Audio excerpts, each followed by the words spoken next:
qui nous vient d'Espagne. Pas facile en 3 minutes de dire ce qu'on a sur le cœur. Je vais parler, non pas comme un scientifique de plateau télé, mais comme un médecin qui a la vocation chevillée au corps et qui diagnostique et qui soigne des malades et non pas des maladies, car chaque malade est unique. J'ai un premier slogan, 1 dose, 2 doses, thrombose.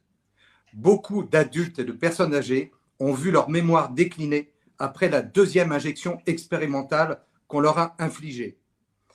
Et beaucoup de personnes âgées se posent la question de la 3e dose, car pour la grippe, il fallait vacciner 1 fois par an, et là, pour ce virus qui ne fait que muter, et donc on est toujours en retard et on court après, il faut maintenant 3 injections. Et 3 injections pour garder sa liberté. Est-ce que la santé n'est pas plus importante que cela? Et puis, un 2e slogan, 1, 2, 3, 4, 5 doses, overdose. En toxicologie, c'est la dose qui fait le poison. Ceux qui prônent la répétition ad vitam aeternam de ces doses sont des criminels et des empoisonneurs. Non seulement ils vont empoisonner ceux qui vont recevoir ces traitements expérimentaux qui ne sont pas des vaccins, faut-il le rappeler, mais aussi ils empoisonnent la vie de ceux qui refusent à juste titre, comme moi, ces injections expérimentales, et car on peut prévenir et soigner cette maladie. Je n'ai eu en 2 ans aucun malade qui n'est mort du fameux Covid. Par contre, combien de dépressions, de sclérose en plaques, de polyarthrite, de cancer je vois et qui ne font qu'exploser avec les AVC et les troubles de mémoire et les troubles psychiatriques. Car nos dirigeants nous traitent comme des malades mentaux et nous rendent malades.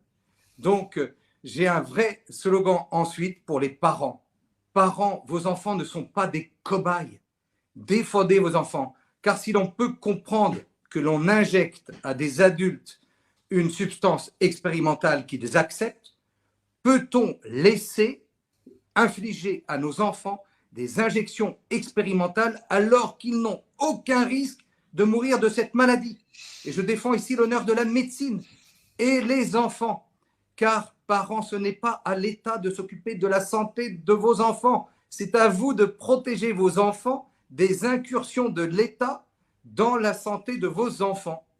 Ne les laissez surtout pas se laisser injecter par un traitement expérimental qui peut entraîner des morts subites, des AVC.